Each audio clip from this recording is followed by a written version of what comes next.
حضور کا وسیلہ مانگنا کیا شرک ہے؟ جو لوگ رسول اللہ صلی اللہ علیہ وسلم سے مدد مانگتے ہیں اور کہتے ہیں کہ آپ وسیلہ ہیں، وہ اللہ سے لے کر ہم کو دیتے ہیں، تو کیا یہ شرک ہوتا ہے؟ جی ہاں، بالکل شرک ہوتا ہے۔ ڈائریکٹ اللہ سے مانگیں آپ۔ یہی وجہ ہے کہ نبی صلی اللہ علیہ وسلم کی حیات طیبہ میں جو بھی صحابی آپ کے پاس آتے تھے وہ آپ سے کبھی دعا نہیں مانگتے تھے، آپ سے دعا کی درخواست کرتے تھے کہ آپ اللہ سے مانگیں۔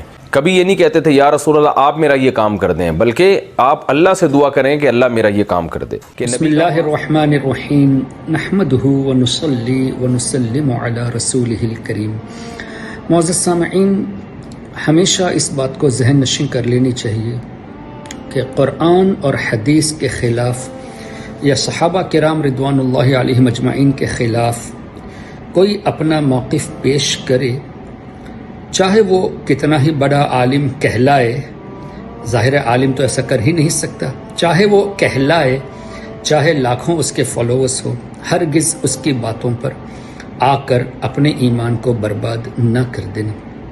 ابھی آپ نے سنا کہ یہاں مفتی طارق مسعود نے یہ کہا کہ کہیں بھی صحابہ کرام رضوان اللہ علیہم اجمعین سے یہ نہیں ملتا کہ انہوں نے نبی پاک صلی اللہ علیہ وسلم سے اس طرح مدد مانگی ہو کہ یا رسول اللہ صلی اللہ علیہ وسلم آپ میرا یہ کام کر دیں، جبکہ اگر کوئی اس طرح مانگے گا تو یہ شرک ہوگا، تو صحابہ نے اس شرک کو نہیں کیا۔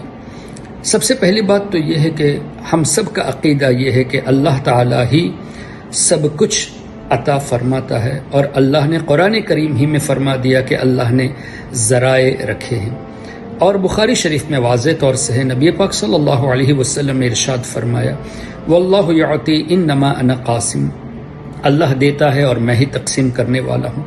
تو تقسیم کرنے والے کے پاس مانگنا یہ شرک اگر ہوتا تو حضور علیہ الصلاۃ والسلام کو اللہ تعالیٰ نے تقسیم کرنے والا بنایا ہی کیوں؟ اور یہ بخاری شریف میں حدیث ہے۔ اور مزید حضور علیہ الصلاۃ والسلام نے فرمایا کہ مجھے زمین کے خزانوں کی چابیاں دی گئی، او کما قال، تو چابیاں جس کے پاس ہے یعنی وہ مالک ہے، اور مالک کے پاس جس کے پاس خزانہ ہے ان سے مانگا جا سکتا ہے۔ اچھا، اگر کسی مولوی صاحب نے بنام مولوی، حقیقت میں تو مولوی ہو ہی نہیں سکتا، نے اگر یہ کہا کہ صحابہ کرام نے کبھی اس لیے ایسا نہیں کیا کہ یہ شرک ہے، تو اس کا مطلب انہوں نے نہ قرآن پڑھا ہے نہ حدیث پڑھی ہے۔ مفتی کا ٹائٹل ہونے کے باوجود بھی بخاری شریف، مسلم شریف وغیرہ کتب احادیث سے بہت دور ہیں۔ بہت مشہور حدیث آپ دیکھ لیجئے، مسلم شریف میں بھی ہے، دیگر کتب احادیث میں بھی ہے، ابو داود شریف میں بھی ہے، نسائی شریف میں بھی ہے، کہ نبی پاک صلی اللہ علیہ وسلم نے حضرت ربیعہ رضی اللہ تعالیٰ عنہ سے فرمایا سل، اے ربیعہ مانگو، اور حضرت ربیعہ نے کیا فرمایا؟ اسألک مرافقتک فی الجنہ۔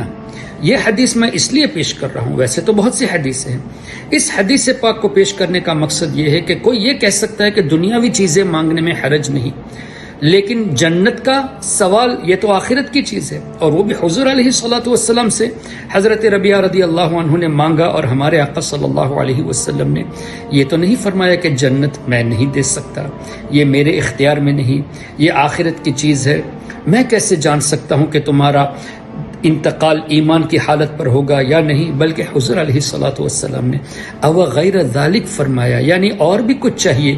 سبحان اللہ، اس سے کیا پتہ چلا کہ نبی پاک صلی اللہ علیہ وسلم سے جب مدد مانگی گئی تو جو نبی شرک اور کفر کو مٹانے تشریف لائے انہوں نے منع نہیں فرمایا بلکہ عطا فرمانے کی بات کر دی، اور یہ مسلم شریف اور دیگر کتب احادیث میں موجود ہے۔ اور مزید بڑھتے ہیں، اگر یہ عالم ہوتے تو ان کو کتابوں کا علم ہونا چاہیے۔ امام حاکم رحمۃ اللہ علیہ نے المستدرک میں اور اسی طرح ابو یعلا میں بھی یہ روایت موجود ہے کہ ایک مرتبہ ایک اعرابی نبی پاک صلی اللہ علیہ وسلم کی بارگاہ میں تشریف لائے، اور حضور علیہ الصلاۃ والسلام نے کچھ اس طرح فرمایا، مانگو، کیا مانگتے ہو؟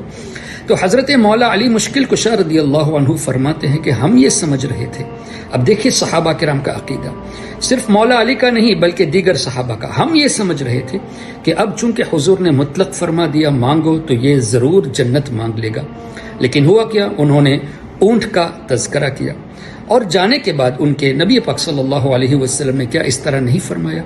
اس شخص سے بہتر تو بنی اسرائیل کی وہ بڑھیا تھی جنہوں نے حضرت موسیٰ علیہ السلام سے جنت میں اپنی رفاقت مانگ لی۔ اللہ اکبر۔ تو یہ آخرت والی چیز مانگنا یہ حدیث ان سے ثابت ہے، اور مولوی صاحب یہ کہتے ہیں کہ صحابہ نے کبھی ایسا نہیں کیا، اس لیے کہ یہ شرک ہے۔ اگر یہ شرک ہے تو صحابہ کرام معاذ اللہ مشرک ہوئے مفتی طارق کے کہنے پر، اور نبی پاک صلی اللہ علیہ وسلم نے قبول کر لیا، تو شرک مٹانے والے نبی نے کیا شرک کیا؟ معاذ اللہ۔ اور اس کے بعد محدثون نے، امام مسلم نے، امام نسائی نے، امام ابو داود نے، امام حاکم نے، دیگر بزرگوں نے ان روایتوں کو نقل کر کے شرکیہ بات کو نقل کیا۔ تو یہ ہے آج کل ان مولویوں کی، ان کے طور طریقے، کتابوں سے دوری ہے، اور لوگوں کے درمیان ایسی ایموشنل باتیں کر کے لوگوں کے ایمان کو لوٹنے کی کوشش کرتے ہیں۔ اس لیے ہمیشہ کسی کی تقریر یا سوال و جواب کا سیشن ہو، کسی کی بھی سننے سے پہلے ان کا بیک گراؤنڈ ضرور دیکھے کہ کہیں وہ دیوبندیوں سے، وہابیوں سے، قادیانیوں سے، شیعوں سے تعلق تو نہیں رکھتے۔ اپنے ایمان کو بچائیے۔ اللہ تعالی ہم سب کے ایمان و عقیدے کی حفاظت فرمائے، آمین۔ والسلام علیکم۔ اگر آپ نے ابھی تک ہمارا چینل سبسکرائب نہیں کیا تو ہمارے چینل کو سبسکرائب کر لیں